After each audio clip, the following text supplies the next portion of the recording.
just a bartender. I don't like my work, but I don't mind the money at all. I've seen lots of sad faces, seen lots of bad cases of folks with their backs to the wall. I need four walls around me to hold me tight, to help keep me from slipping away. I need a honky-tonk angel to hold my life, to help keep me from slipping away.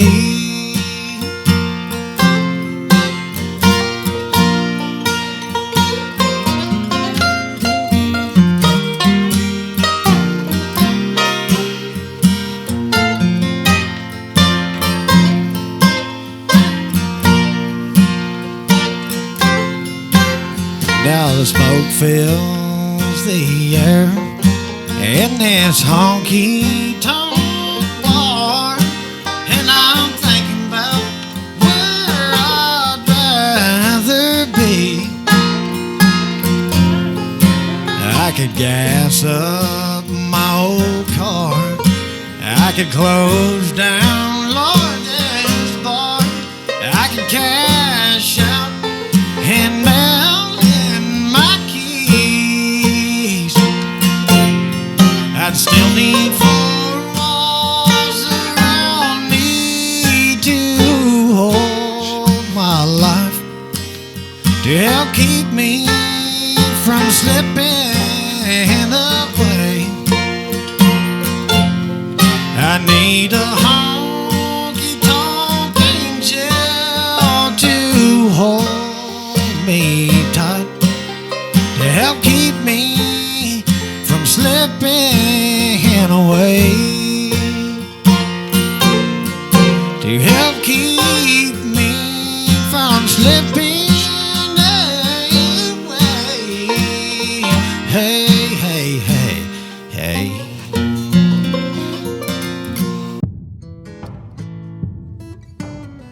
Hey everybody, welcome back to the Hayden Alabama Podcast. I'm Philip. I'm Shane. I'm Buddy. I'm Devon. I've known Buddy and Devon for a few years now, worked with them pretty close, and not only are they outstanding salesmen, but they can also pick a little, sing a little, And tell good stories. and tell some good stories. That's right. So they're a perfect fit. They're a perfect fit. So we invited them on the show, and we're going to have a good time. We hope y'all enjoy this episode of the Hayden Alabama Podcast. Episode 60, and it'll be the first show with music. Buddy said, I may not look like it, but I've done some things. I've been around, son. Been around for, how long did you say? 12 years, right? About 12 years full time. Sure enough, yeah. Played music. We played everywhere. I've What was played the name of your band? Flat Lonesome. F-L-A-T-T, Flat with two T's, like Lester Flat and Earl Scruggs. Flat Lonesome was a band name. We played everywhere, man. We played the Yukon up in Canada. We played Michigan, California. I'm talking about everywhere. It's taxing. 4 states. We got them all. That's right, all 4 of them. Everywhere. Yeah, I don't know what's You just between named the those ones 4, but farthest But out. they were there yeah. in amongst it too. That's right. Yeah, it looks like squares from an airplane. I'm not sure. You can see the Anyway. lines from up there? Yeah. Oh yeah. Man. Real prominent. Yes. Yeah, that's right. So yeah, we kind of started. My dad's a preacher, and we had a family band, and when Dad would go preach revivals and things like that, we'd play music at these revivals and stuff like that. yeah. So I did that until we were close to graduating high school, and we've got some friends of ours that live in Murfreesboro, Tennessee. They were all successful musicians and know a lot of people in the business, things like that. Well, they called us up and said, "Hey, y'all should put a band together and come play this Spigma band competition." Mm-hmm. So we did, and drove up there. It's about a 12-hour drive from Florida, where we lived at the time. Dad pastored a church in Florida, and drove up there, and we thought it was just big time stuff, and played the band competition. I think we placed second or third the first time we played it. That's pretty good. So we were excited. It ain't bad. Start off with Right. So, long story short, we come back the next year and played the band competition again. We won first place. All right. So that we got some bookings scheduled, and some dates booked, things like that off of that. And it snowballed from there. We kept, we worked really hard at it. Spent a lot of time, working on new material and things like that. That's the thing about music business, and Devon can vouch for me on this. It's a lot of work, a lot more than. A lot of work for very little reward in the bluegrass industry. Right. I mean, they just ain't a ton of money floating around in people bluegrass. People don't seem to like it for some reason enough to pay. Yeah. We'll listen to it, but we ain't going to pay you for it. It's a lot of fun if you can come up with money some other way. Yeah. You got to find some other way to make pay a the living bills. and play bluegrass on the side. I made tens of dollars playing music. Tens of dollars. It's kind of like a glorified fishing hobby. Yeah, exactly. Yeah, except one you enjoy and one you don't.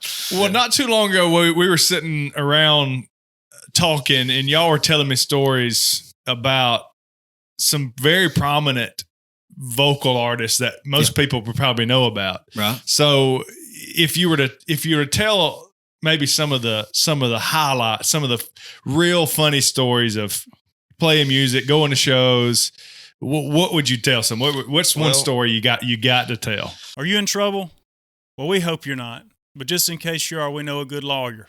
Whitney Island here in Hayden, Alabama has law services, or maybe if you're not from Hayden, I'm sure she'd be happy to hear from you.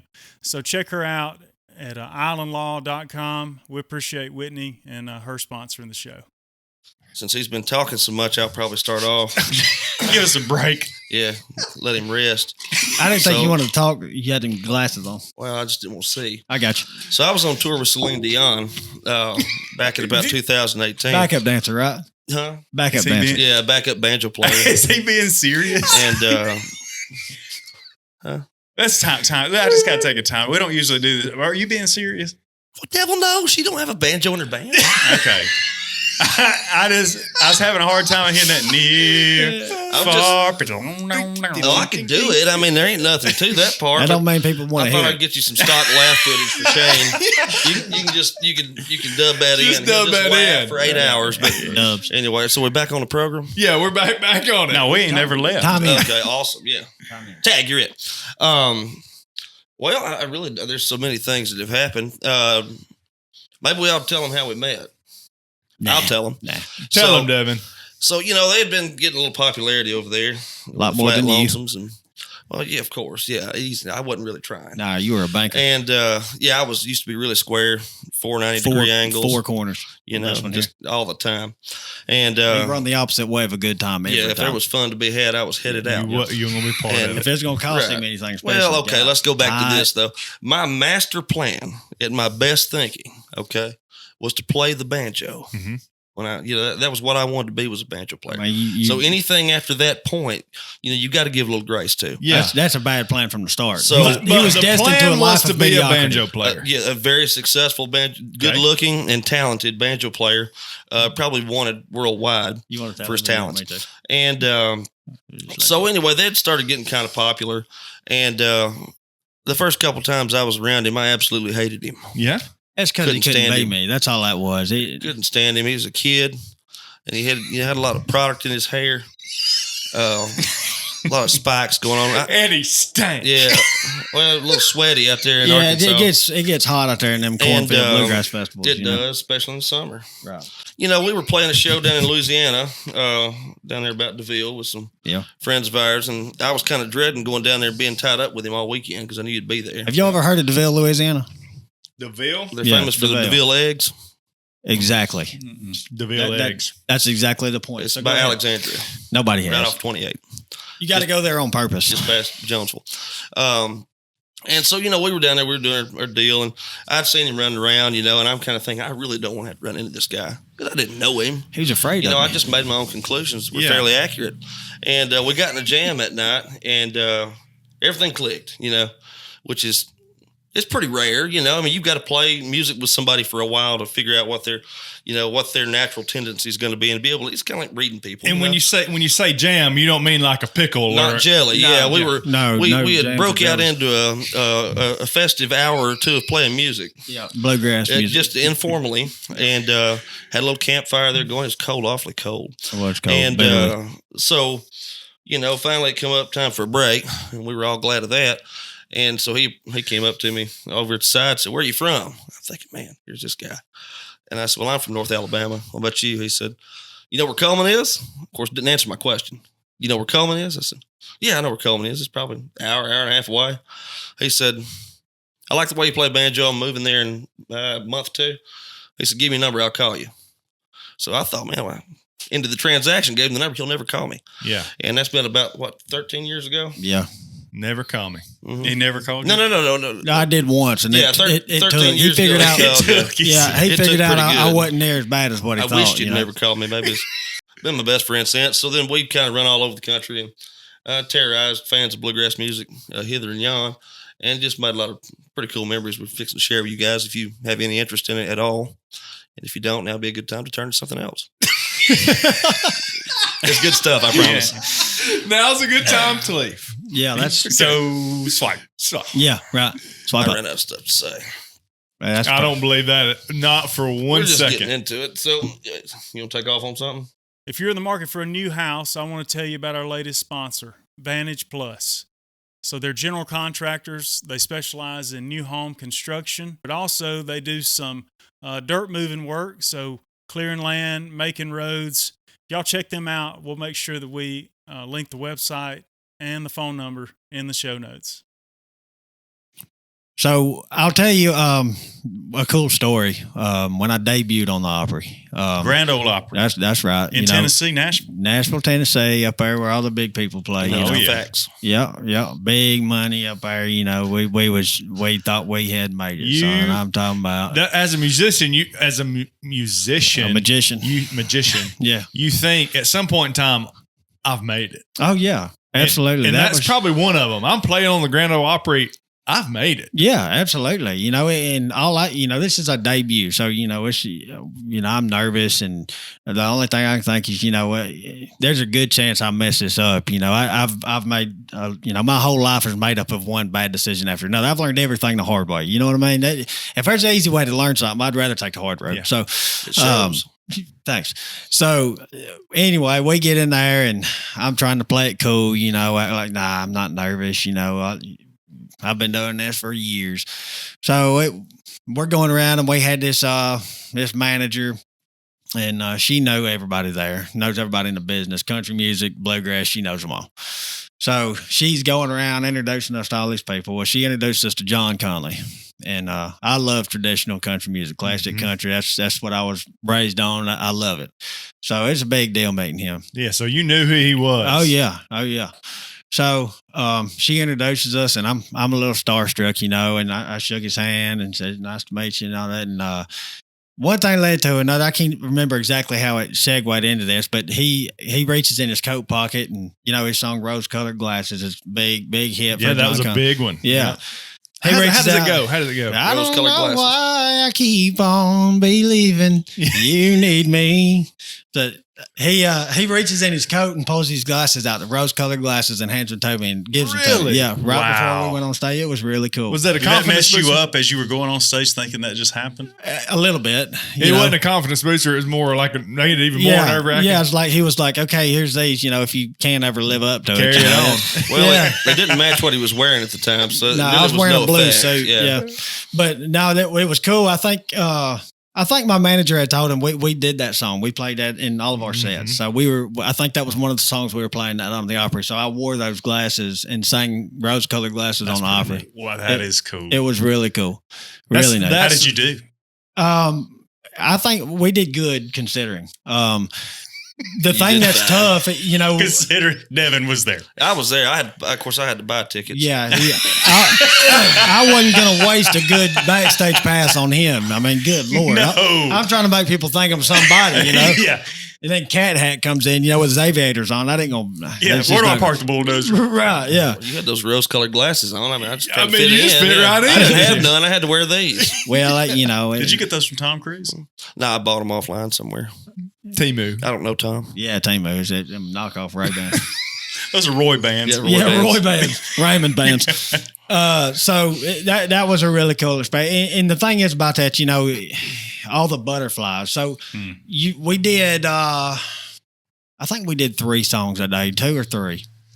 And by the time you get to your last song, it's about the time you get the butterflies out. And that's when you calm down and you feel loosened up. I wish I could play 3 more, but I'm done. Yeah, exactly. So it's one of them deals where the first couple songs, you feel like you sound like a goat because you got all the nerves and your voice is shaking. Yeah. There's no auto-tune at the opera either. So if you sound like a goat, everybody knows you sound like a goat. So, they know you as Billy from now on, Billy Goat.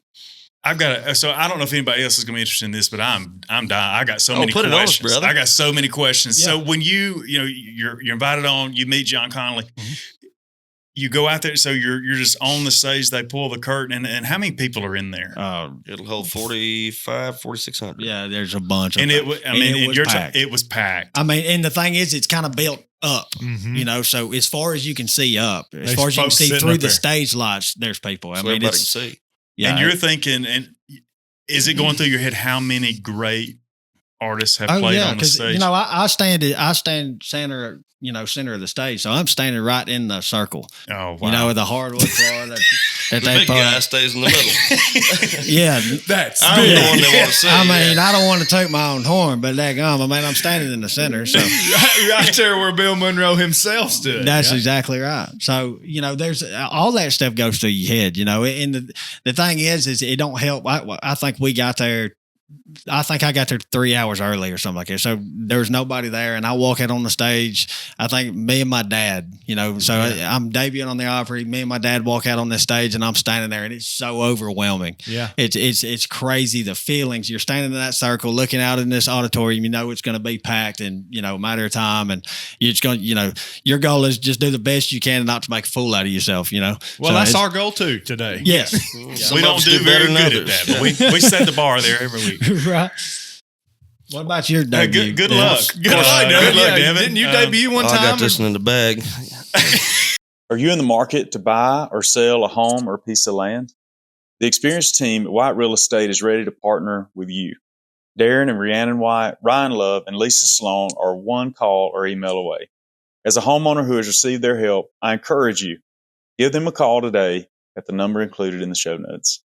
Yeah, you usually only debut once, and after that, it's just repeat, welcome backs and whatnot.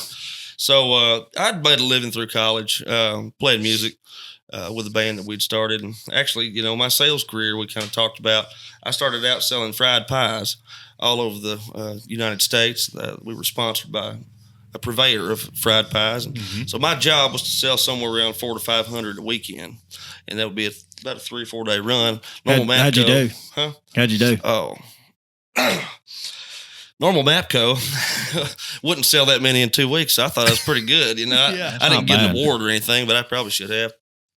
And anyway, I was in school. I've got an accounting degree and a finance degree that I've never used, and was supposed to be studying for finals. And I'm playing Xbox, which is a habit I've quit. And my phone rings. Well, I used to also sell instruments pretty heavily too, so it wasn't anything for me to get a phone call from a number I didn't have. And I said, "Hello, it's Devon." And the guy said, "Devon?" Yes, what I said. It's Devon. That's me. He said, "It's Bob Osborne." So if you don't know, the Osborne brothers, they had the original cut on Rocky Top and, kind of pulled bluegrass through the 70s and 80s when, even the 60s, kind of when rock was taking over in the country and took it to a lot of places. It wouldn't have been the White House, and they played all over the world. But I really didn't know what to say. I said, "Well, did you get the wrong number?" He said, "No. What are you doing?" I said, "Playing Xbox." I said, "What are you doing? What can I help you with, sir?" And I'd been a big fan of theirs forever. All the other kids, I guess, in town were listening to Jay-Z or whoever raps. I don't know. And I'm listening to the Osborne brothers. Snoop Pup. Yeah, Snoop Pup and the rest of them kiddies. And so I said, "I'm playing Xbox." He goes, "Yeah, okay. And he said, "What are you doing Saturday night?" I said, well, I don't know. I said, I graduate college Saturday morning. He said, well, are you going to be doing that all day?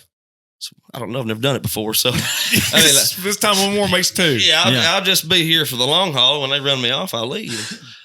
He said, okay, that's fine. I need you to come to Nashville.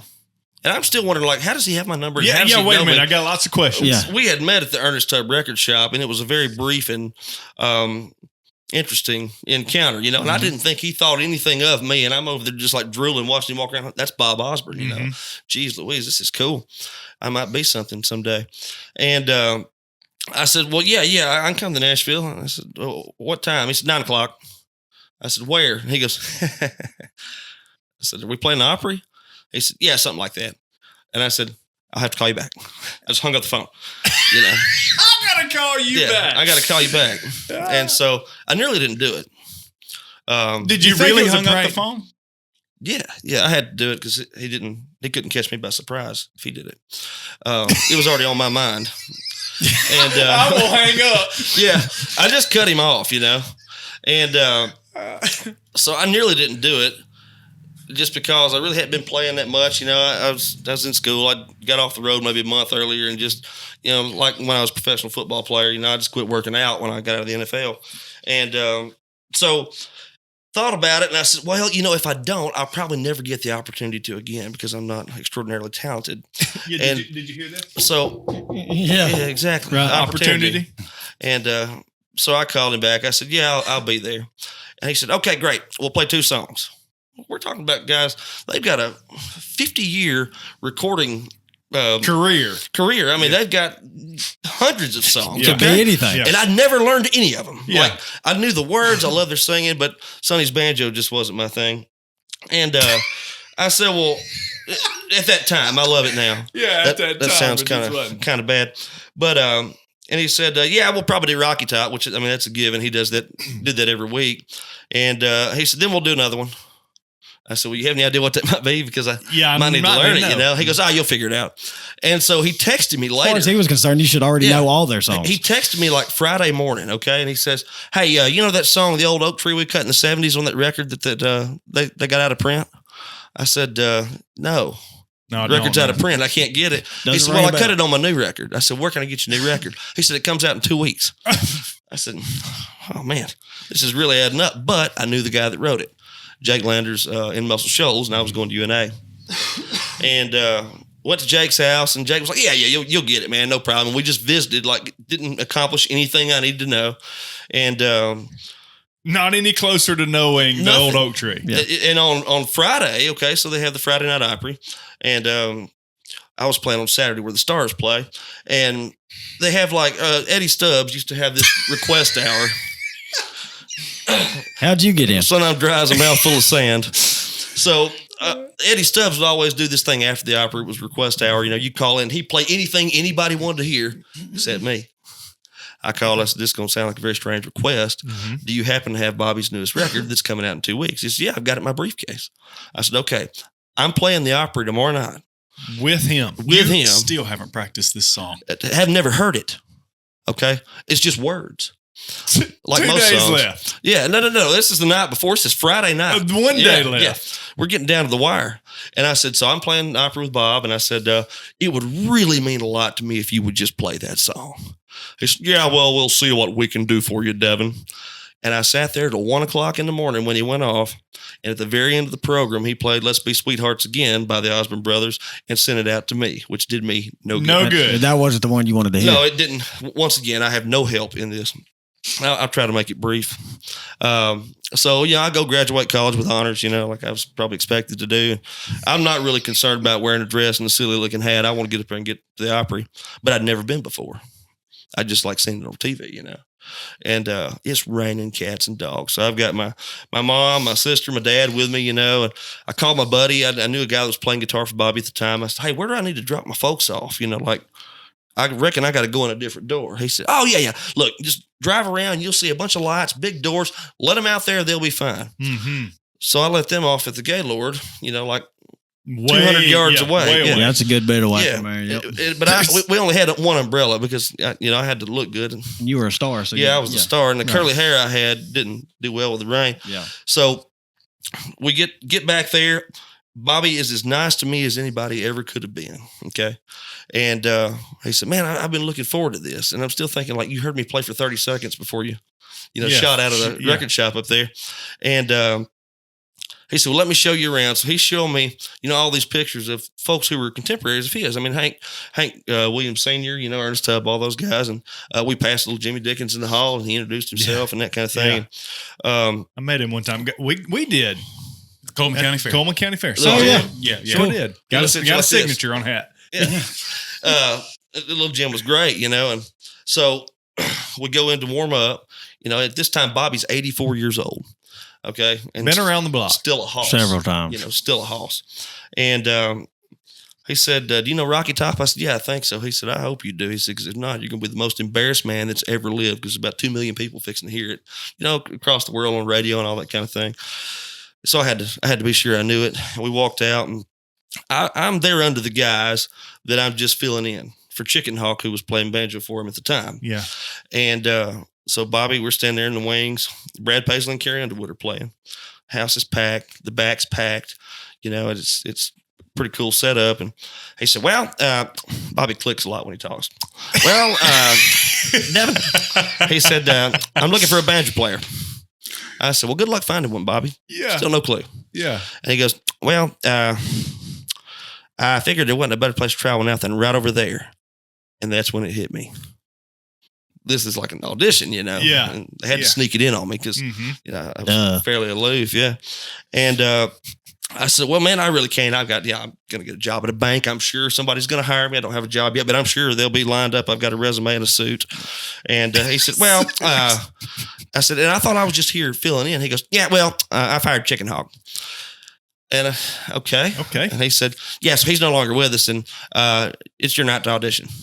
And so we get there. Jeannie Seeley's bringing us on. Holy moly. And yeah, he's just putting the pressure on like the old guys used to do. That's what they did. Yeah, because they were mean people. Mean-spirited. Yeah, mean-spirited. And he's just putting, tightening the screws on just a little bit. tightening the screws up. Mm-hmm. And so Jeannie's bringing us on, talking about his new record that hasn't been released, and I still haven't heard, don't know anything about. Before we walked on, Eddie Stubbs is standing there, the guy from the radio show the night before. And he says, I am so sorry. You must be Devin. I said, yes, sir, I am. That's me. He said, Mr. Eddie, I can't apologize enough. I said, well, it's on now, Chief. And so, don't think I won't remember this. Yeah. I'll never like you again. I got one question. Go. You still have not heard this song? Like we went over like one verse of it backstage. And now, okay. It's a lot of guesswork. I'm kind of sweating at this point. I'm sweating. Yeah. It's just the intensity of the story. And the clicks. And the clicks. Oh, Bobby's great. But so Jeannie's bringing us on, and Bobby said, hey, come here. And so I walked over, he said, step in this circle. Now, they've been a member since like 64. So, I mean, my dad was born in 64. Yeah. He's been there every weekend forever. It's like it's a second home to Bobby. Right. Yeah, kind of. Yeah. And he said, stand in this circle right here. I said, yeah, what about it? He goes, you nervous? I said, yeah, a little bit. He said, you'll be fine. It's normal. And he said, but you need to understand the importance of what you're doing. And he said, Bill Monroe stood right here, like you mentioned earlier. He said, the father of bluegrass. That's what they called him. He said, George Jones stood right here. He said, Hank Williams Sr. got sick on this stage, and he threw up on the same wood you're standing on. He said, he's the man. He said, little Jimmy Dickens. He said, you walk by him in the hall. He said, Roy Acuff used to play here every weekend. I'm getting chills right now thinking about it. And you cold? And he said, no, I've got a long sleeve. Oh. And he said, you need to understand that what you're doing is important. And for me especially it was, because I had quit music, and then the next step was I get to play the Opry. So it was a pretty good plan for me. Yeah. It's kind of opposite of how most people go about it. Mm-hmm. And so I'm different. And we know that. Jeannie gets done with her deal. He said, I'm Bobby Osborne, and this is the Rocky Top Express. And looks at me, and then there's Rocky Top. Boom.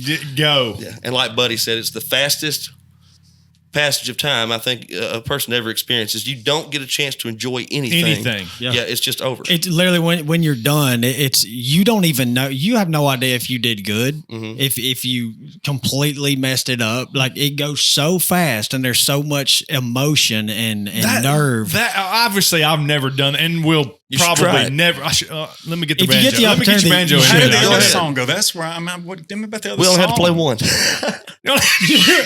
I found that out as we walked onto the stage. I was nervous as a tick. Nice. He probably did that on purpose too. Yeah, that's probably one of his little stunts.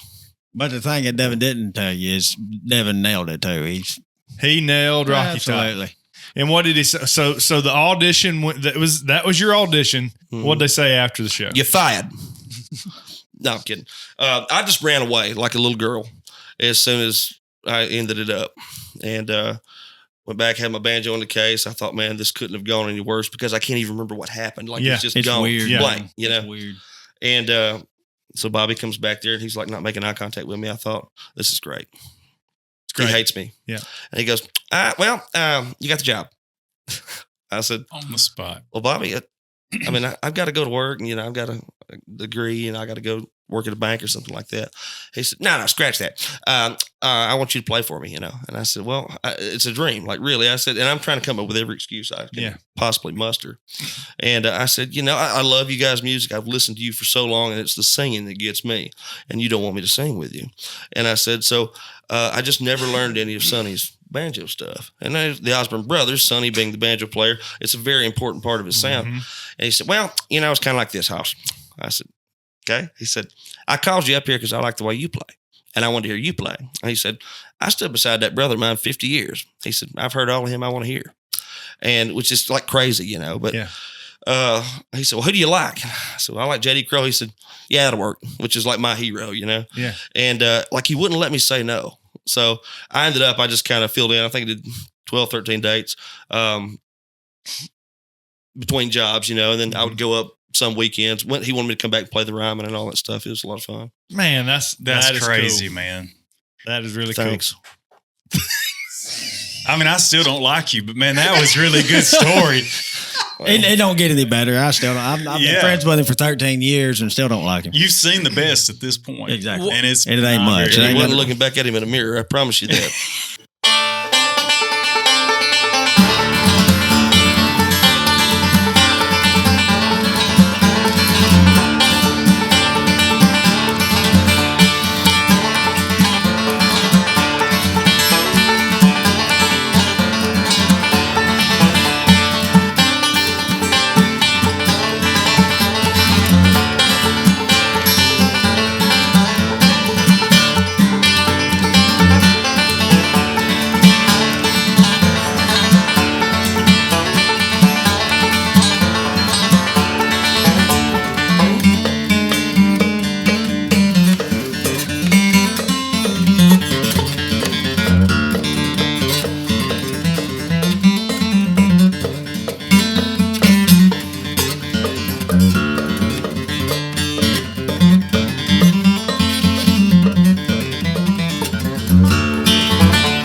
Tell me about the time you were, and you had me, and again, I don't know what's truth and what's not, but you still had me about Daryl Singletary. We forgot to put Daryl in there. Holy moly. That's weird you say that. I was literally thinking Daryl when you just said that.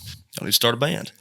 So I need to. So I'll kind of, for the people who don't know, Daryl Singletary was, in my opinion, the greatest country music singer of my time. Okay, he sings. You know, his hero was George Jones. He could sing the phone book, and it, you know, it makes the hair good on the back of your neck stand up. Yep. He was an absolute powerhouse vocalist. That was Daryl Singletary, filled George Jones shoes. Exactly. So, the first time I met Daryl, we were still young, and I'm still, you know, trying to rub elbows with the fame a little bit up there, you know, trying to meet new people, impress palms, and, you know, just trying to get somebody who matters to like me, which is hard because my wife don't even like me most of the time. Get anybody to like you, really. I agree. Yeah. So that's a little bit of a job, you know, but in all seriousness, we went to the Station Inn in Nashville one night. seems like maybe it was the same week as Spigma one year. And you say Spigma is it's like a consortium acronym, of bluegrass folks. Southern Preservation Society for the Preservation of Bluegrass Music in America. That's right. Right. Yeah. Spigma. I'll pay you later. So anyway, we had been up there and they had this show at the station and I think the band that was there was what was that band? 45 RPM. 45 RPM. And it was a deal where they would have, I think Rhonda Vincent sung some that night, and then Daryl sung some, and there's several other people that they'd have sit in and sing, Just like deep cut country stuff too. Right. So nothing you would hear on the radio, right? Today, the good stuff, or even back then. So I listened to Daryl Singletary sing "Footlights" by Merle Haggard, and seemed like he sang maybe Big City or something like that. So maybe he did two Merle Haggard songs, but I remember listening to that and thinking, this is what I want to sound like when I sing. I mean, I was absolutely blown away. I've never heard to this day anybody sing in a live setting that sounded as good as he sounds. So I'm just freaking out, so after he gets done singing, I went over and met him, shook his hand. He was nice. I took a picture with him and left, and I just left starstruck. Well, fast forward several years. We played a lot of the same venues together. We played a Musicians Against Childhood Cancer show every year. Daryl was there one year, and after he played his show, he asked me, he said, you want to come on the bus? So I went on the bus with Daryl, and we sat in there and sang and talked, and Daryl was one of the funnest people to just sit and if he could be just in this sitting, telling stories, he's hilarious. He had a bunch of good stories. You can sit and talk to him for hours. So I kind of got a little bit closer with him there. And there was one night he was playing at the Nashville Palace, and I called Devon. I said, let's ride up to Nashville and go see Daryl. He had to work the next morning. It was the middle of the week. Yeah, take a pause right at there. The bank on a whim. Our typical week consisted of I would get off work at 5:30, be in Coleman by somewhere around 7, and stay up till approximately 4:30, 5:30 in the morning for fishing. Watch the sun come up. 30-minute nap, go back, and it was something every single night. So we might go to Nashville 3 times in a week. Yeah, I mean, we ran still like that managed to hold a job. Yeah, wow. we did that for years. Mm-hmm. So I called Devin. He's at work. I said, when you quick as you get off, I said, jump in the car. Let's go to Nashville. Let's go see Daryl. And he's like, dang man, he said, we won't be back tomorrow morning. I said, that'll be all right. Let's do it. I was still square. Yeah, he had 4 corners. So Devin gets down there. We jump in my truck and we take off and get up there. And I called Daryl on the way. I said, do I need to buy a ticket or like how's this whole situation? Is there like a cover charge when you walk in? He said, no. He said, when you get there, he said, there won't be nobody on there, but go on a bus. I got 2 backstage passes. Grab those. And he said, and they'll let you in. I done told him about it at the front door. You'll be fine. I said, oh, cool. Yeah, that'll work. So we get there and find a parking spot, and I go up there on the bus and find them. It's a backstage pass from like 3 years prior. Yeah. But he assured me, hey, junk drawer. Yeah. Everything's fine. He assured me everything's good. He done let him know at the front door. So I said, okay. I get them, and I give one to Devin. He said the same thing. He said, it's for like 3 years ago. This thing's gone bad on us, buddy. I said, no, it'll be all right. So we walk in there, and of course, expired. We make an idiot out of ourselves. Right, we walk in. I walk up there, handed that backstage pass, and she looks and said, I can't take this. It's 3 years ago. What do you mean? I said, I talked to Daryl on the way here. He's like, okay, I'm sure you did. Yeah, I'm sure you did. Yeah, so did all the other people in here. He said, lady, if Daryl said we were on the list, we're on the list. Yeah. Now let me see and got around there, and there's something else. See, I kind of leaned around like this and made eye contact. He's on stage singing. He's between songs talking. Yeah. And he said, oh, hey, Buddy and Devon. He said, y'all come in here. So I looked at the lady. I said, I told you. It's hard to get any more confirmation than that. Told you. I mean, I don't want to brag, but I mean, he just called me by name. Yeah. So we get in there. I will. We get in there and he sings his butt off for another 2 hours.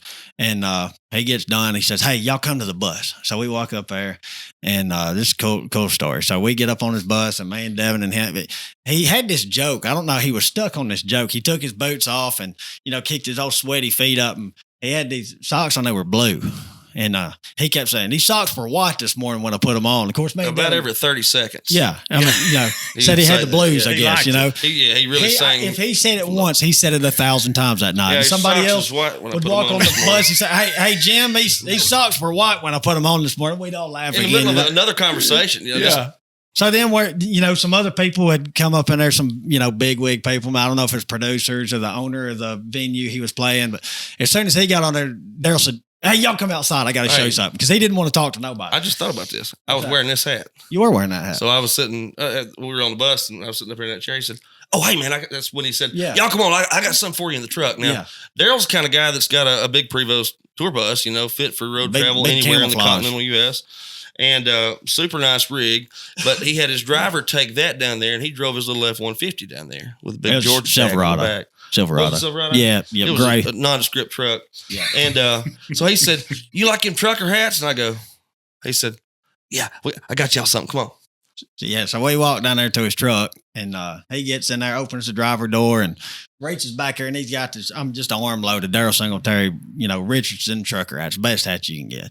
So we get 2 or 3 of them a piece, and this lady walks up and says, "Oh, Daryl, do you have any more hats? I'd sure like one." And he's holding a bunch of them in his hands, and he goes, throws them over his shoulder in the back seat. He says, "Sorry, man, I'm fresh out." Fresh out. So she's standing there aggravating Daryl Singletary, and Daryl Worley was up there playing now. So they had Daryl Singletary and Daryl Worley. And she keeps telling Daryl, "Hey, I need you to go get Daryl Worley for me." Well, Daryl Singletary didn't care nothing about that. Can you go get his autograph for me? She kept telling him that. You go up and get Daryl Worley for me. Yeah, so she keeps telling him this, and we're all trying to ignore, and she said, "Daryl, please go get Daryl Worley for me." He said, "Hang on a second." And he grabs this big gulp, and it's full of some kind of liquid, and he said, I got to pour this pee out. And he rips the top off and dumps it on the woman's, she had flip-flops on it. On her feet. It was sweet tea, I think, but he said she didn't know. He didn't have time to stop on the way to the show, so he said, "Go in that cup." Dude, I thought I was going to die. We're both laying it wasn't the nicest thing in the world, but it was so funny because I'm still starstruck by this dude, Yeah. And all I say is he don't have time to mess with nobody but me and Devin. Mm-hmm. So that made us feel cool, Dude, it was so cool. What did she do when he did that? She figured out something else to do pretty quick. Yeah, she just kind of santered off into the night. Yeah. All she knew, me and him had 3 or 4 hats apiece, and then he's like, "I don't have any more, man. I'm sorry, I hate it for you." Fresh out. So, long story, I know, but it's cool. So, a couple months later, we would talk on the phone several times a week, and I called him one day. I said, "Hey, Daryl," I said, "It's my, I believe it was my 21st birthday. Yeah, my 21st birthday. I said, my 21st birthday. I said, I'm going to have a party. I said, and I need you to come up here. I said, we'll sing country music and, we'll just jam and whatever." This is kind of in the middle of a bunch of just goofy talk, just regular, goofing off with each other. And I thought nothing about it. I didn't think this was going to happen for nothing. Yeah. Okay. We're having my birthday party at this, there's a little building next to where we go to church at in Coleman, and we were going to use it. It's got a stage in it, and it was like a little, fellowship hall kind of deal. Had a stage built in there. So he said, yeah, man, we'll see what he said. "I got to pick up a duck dog that I've got guys training down there anyway." He said, we'll see what I can't do. I said, "Okay." Yeah, right.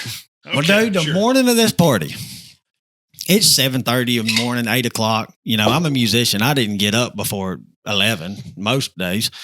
And didn't go to bed before 3. Exactly. My phone rings, and it's Daryl Singletary, So I look at my phone, I'm like, 7:30 in the morning, Daryl Singletary, something's got to be wrong. He needs to ride somewhere, something. I just phoned hello. He said, "Where you at?" I said, "I'm in bed, dude. It's 7:30 in the morning." I said, "I'm a musician." He said, "Well, I've been here for about 45 minutes. I said, "Been where?" He said, "I'm over here ready for your party." I said, "Dude, the party don't start till like 6 o'clock tonight." He said, "Well, hurry up and get up here. I got somewhere I got to go. I need to ride." We got to go. So I pull up where we're having my birthday party, and his big camouflage Prevost bus is sitting up there stinking Daryl Singletary coming to my birthday party. At 7:30, ready to go. It was awesome, dude. And the funny thing, that's a lot of bus. And it was him and his guitar player, Ricky Land. Yep. And then the bus driver were the only 3 people on there. Yeah. He had his bus driver drive him all the way. Incredible. To go to a birthday party. Tell us about how'd the party go? It was awesome, dude. We sang every Merle Haggard and George Jones song, hours and hours and hours. He sang, I bet we stood up there and sang for 4 or 5 hours. Did he tell you that before he got there, them socks was white? He mentioned he was on chicken wings that night. I watched the man Dude, this is impressive. I ain't never seen nothing like this in my life. I hadn't either because that's the first time we both saw it. He was on chicken wings that night. And so, like a lot of people who make a living singing, and I'll just say this, and I don't make a living singing, so they can't, cancel me or whatever. Cancel you, yeah. But, without a lot of technological assistance, they sound terrible. Yeah. Okay. And so it's rare to find anybody anymore that can just really sing. Right. And Daryl was the kind of guy who could sit anywhere, lay down the floor right there and sound just like the record. Mm-hmm. Okay. So, and we had, several musicians in, we were all jamming, just kind of taking turns. And I'm playing banjo and I just happened to look up. Daryl's got a pile of chicken bones, I promise. Dude, that's no exaggeration. They're this tall on a plate. I thought to myself, there's no way he's going to sing anything pyramided him I up. feel like a Christmas tree. So he ate about 80 chicken wings and then got up on stage and sang the best I've ever heard him sing in my whole life for 5 hours. He needs to remember that. That's talent. I mean, it was strong. But so cool thing is that we had gotten real close. Me and Devon were real good friends with him, and I called him the day before he died. I'm talking on the phone to him. So I had a guitar endorsement. So they build really good guitars, and Daryl always played some Alvarez or a dead gum, some pawn shop looking guitar. Well, he said, I called him. I said, hey, I need you to sing at my wedding. I said, I'm going to be getting married in about a year. I said, I need you to promise me you're going to sing at my wedding. He said, I don't know, buddy. He said, I got a problem. I said, well, what is it? He said, I ain't got a guitar like you got. I said, well, how's that got anything to do with me? I just need you to sing at my wedding, He said, I'll tell you what, you get me one of them guitars, I'll sing at your wedding, and hung up the phone. Yeah. He did that stuff. He just tortured me with that crap. Just because. That was probably 10, 30, 11 o'clock at night. Yep. So as soon as he hung up the phone on me, I picked up my phone and called the guy who built my guitar. I said, hey, do you know who Daryl Singletary is? Well, this guy's from Quebec.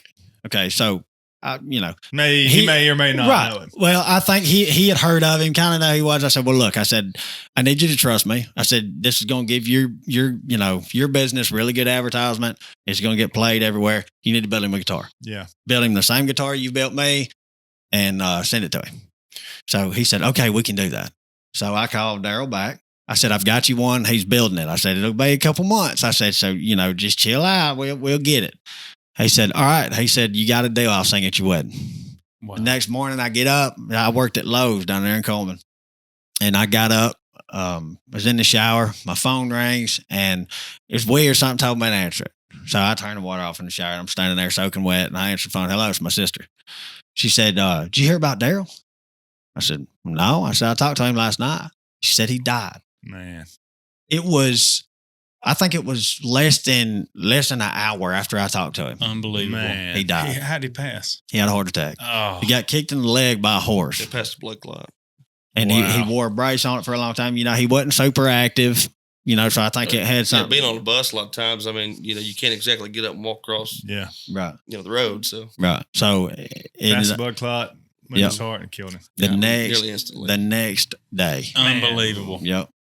There's some good stories that you had while you had some time with Absolutely. It was awesome, man. All right. So that's it. Episode 60. Wow. Was incredible. It's a good one. It's a big 6-0. Country music, Grand Ole Opry, these two guys, man. And Aviators. Before we sign off, I want to give y'all just a second. They can find, you've got music. Yes. Just let them know how they can get in touch with you guys if they want more. Okay. So you can find our music on Apple Music, Spotify, any, streaming music website like that, YouTube. It's Flat Lonesome, FLATTLONESOME. So that's, there's plenty. We got several albums to listen to, and maybe there's something there somebody will like. I guarantee it. And then also, if anyone is in the new business or in the business for a new home, either one of these boys can hook you up. Like we said when we started the show, they're in the business. If you don't like your neighbors, they'll find you somewhere else to live. We'll get you hitched. Yep. Where can they find that at, though? We located in regional. We're regional homes at Coleman. We're located in Coleman, Alabama. 660 County Road 437. But let me tell you, I've worked with them enough. They'll sell a home anywhere they can sell a home. I just about guarantee it. If we can do it, we'll do it for sure. And they'll put it on you. And they're good homes, quality homes, and these guys right here are quality guys to deal with. I appreciate it. Let me also say, if you have a Facebook page, if yes, absolutely. Mobile Homes Coleman. Mobile Homes Coleman. Mobile Homes Coleman. Like it, share it. Every little bit helps. I'm sure Phil probably attaches in the show notes. Yeah, tag you up, man. Put in that description down there, and you know what? That's how I feed my family. So every little bit helps. They're great musicians, but even better salesmen. So don't go talk to them. I don't know how we're going to categorize them. I don't know which one's the greatest. I've heard some great stories, great singing, and it sounds like they've sold me on a few things too. I told you when I first met them, I just went up there. I was doing work. I was working for Regional. I met Devin and Buddy. Before I know it, I'm signing papers on a house. I'm like, wait a minute. You can go buy one. Yeah. I've got more if you need one. Yeah, it's no problem. It's a pretty simple process. Just get your pen. That's exactly right. Sign here. Well, all right. Well, fellas, we can't thank you enough. You've exceeded my expectations. I think this Thank is goodness. probably one of the best shows we've ever had. So we'll see. The world will tell us. Yeah. Thank y'all for having us on. I appreciate y'all. Thanks for having us. We'll meet again. Y'all watch for snakes. Words of wisdom. It's getting warmer. Mr. Devin Avery. All right. Well, this Hayden Alabama podcast, episode 60. I'm Philip. I'm Shane. I'm Buddy. I'm still Devin. And we'll see you next time.